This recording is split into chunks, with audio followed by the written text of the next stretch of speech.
All right, very exciting day in the tech world. It is a big release day or launch day, announcement day. Everybody's talking about the new Samsung device, the Galaxy S10. In front of me right now, I have the S10 Plus with the hole punch, the double hole punch. People talked about it, it was leaked, the rumors showcased it, and now it's real. It's in front of us, and this is our first look at it. So here it is, a gigantic display. Of course, this is the Plus version, and the first thing you notice is how that hole punch kind of vanishes into the background of the default wallpaper. Now I was like, hey, but people want to see the scale of the hole punch. So I was like, let me go into the wallpaper settings here. They blacked it out in every single wallpaper. But anyway, this gives us a better idea of the hole punch setup when we're just inside of the UI. And you know, I don't know, it kind of fits into the top notification bar. It's the exact same height, which I don't mind. And of course, not having it in the center kind of moves it to a less utilized area of your screen real estate. So this is kind of going to be up to the individual in terms of how you compare this to a notch kind of scenario. But I guess at first glance, aesthetically speaking, you're used to having some noise up in the top corner because this is typically where this stuff lives. You know, your signal, battery life, and so on. So it does blend a little bit better than the center notch. Form factor wise, it's similar in scale to the current Plus series, the S9 Plus, though the back camera also received some upgrades. As you can see right here, we've got 3 camera units. That means this device has 5 cameras. The S10 Plus is a 5-camera smartphone. That's pretty wild. So that's a 6.4-inch AMOLED display. Now, I've said in the past, I'm generally a fan of the Samsung displays on smartphones. They make so many of them, and they've got these vibrant colors, lots of contrast, very pleasing to a wide audience. This is no exception. At first glance, this looks really nice. I don't know if it's much brighter than the previous version. I've got it maxed out here for the purpose of this video, but it looks good. I think you're going to be satisfied with it. So let's go ahead and launch these cameras. Okay, so this is the front-facing unit, and it also has a wide angle. Now, it's not the widest. Maybe Kirk can pick this up real quick. So this is the wide, and that's the close. Nowhere near the field of view that the Pixel gives you, for example. This one, on the other hand, it gives you a quick bounce out.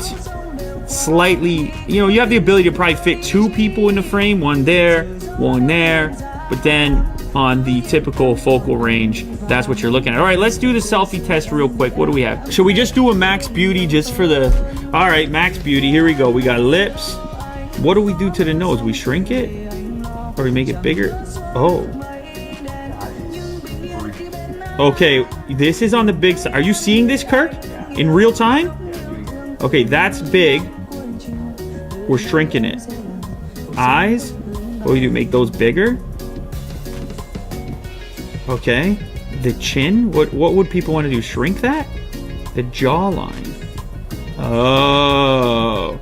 We're sucking in the jawline, folks. And the skin tone. Okay, here we go. This is max beauty.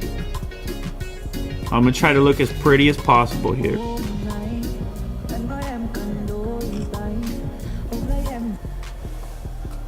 This is not me, ladies and gentlemen. That's not me. That's pretty me. And they've done a compelling version of it here. It doesn't look cartoony. It looks like plastic surgery. Like, that's what it's starting to look like. Actual plastic surgery that you don't have to do. For the price of a new smartphone, you get the old tuck, the old stitch and tuck. I'm gonna get rid of that.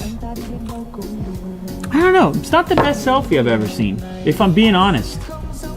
Now, when it comes to some of the post-processing stuff, that can change a little bit.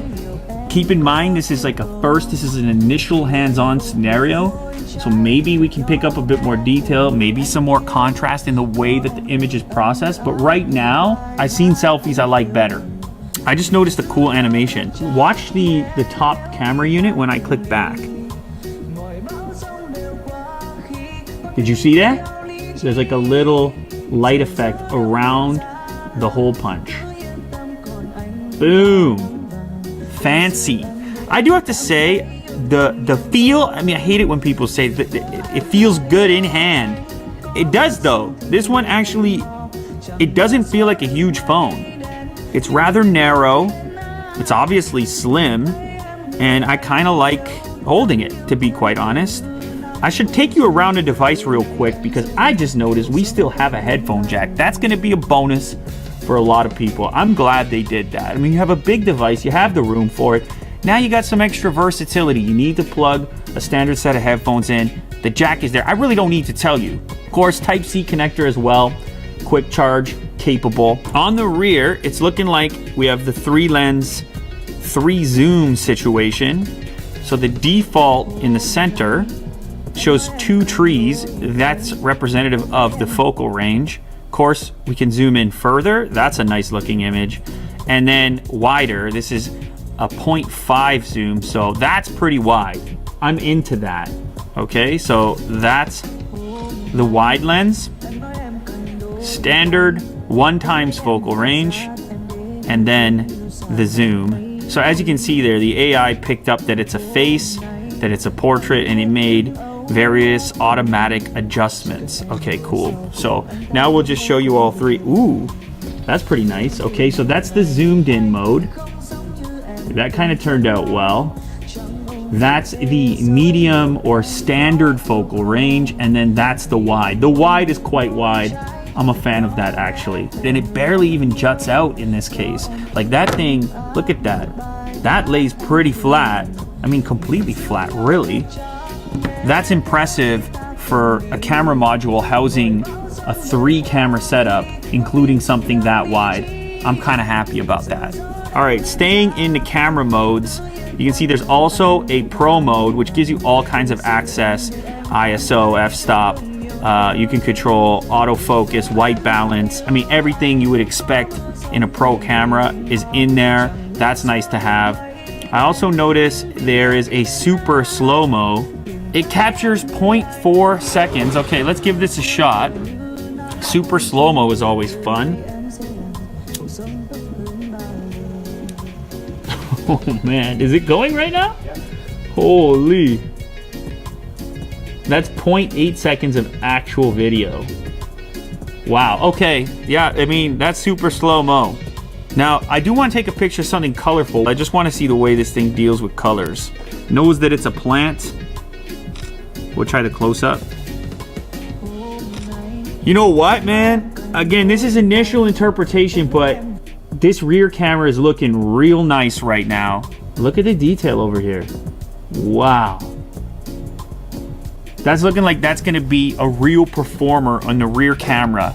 Another thing I was curious about, specifically with this cutout design when compared to the notch, is like, what's it gonna do in video mode? Obviously, people watch a lot of YouTube, a lot of video on their smartphone. So here you can see in the YouTube app what happens during navigation. Fits into the notification bar, but it also looks like the notification bar itself is fatter than it would normally be to accommodate the hole punch setup. So you lose a little bit of screen real estate there. Now, so that's zoomed in on the YouTube video player, and this should give you an idea of how that hole punch is gonna look when you have a full screen video playing.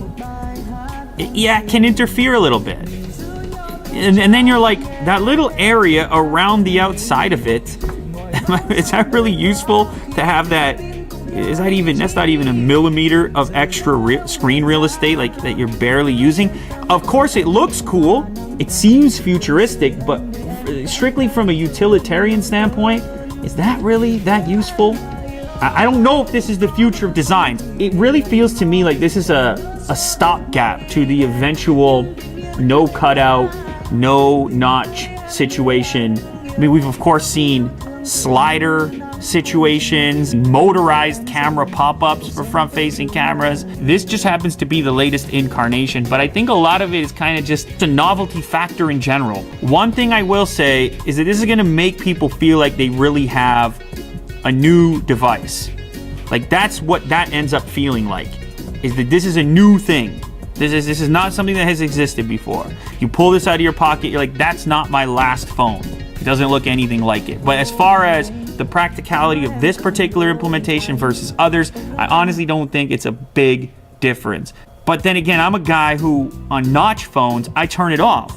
I just black it out. So I kind of find them all a bit offensive. At least here, they are giving you 2 front camera options. So you're getting 2 lenses. So there's a bit of a payoff, a bit of a trade-off. You get 1 wide angle, 1 standard. So you get some extra equipment in exchange for that cutout. Oh.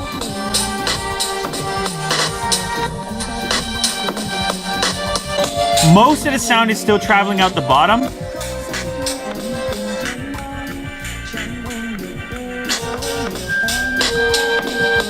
It's a good sounding smartphone. I'm into it. It's a good sounding smartphone. They thought about it. Just so we have a comparison. And let's try that Dolby thing again, see if it did any enhancing for it.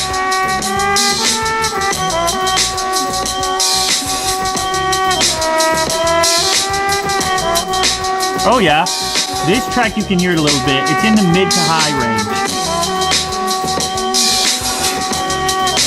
A little more detail, a little more crispness, crispy crunch, Rice Krispies, Krispy Kreme, Honey Crisp, Cocoa Crisp.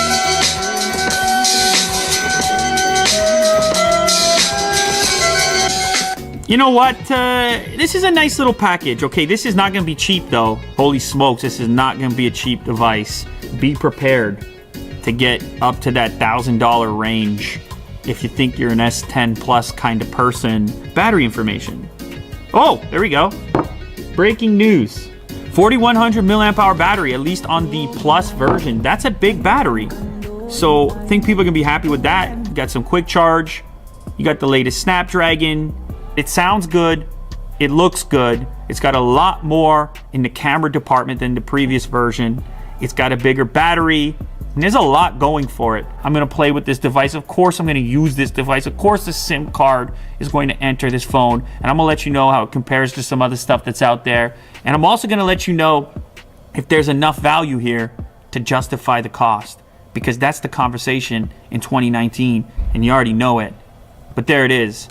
It's the S10 Plus, and of course you can tell it's wrapped in the beautiful D brand. If you want to know more about that look for the link in the description. There it is. Unbox Therapy. Stay tuned for the next one.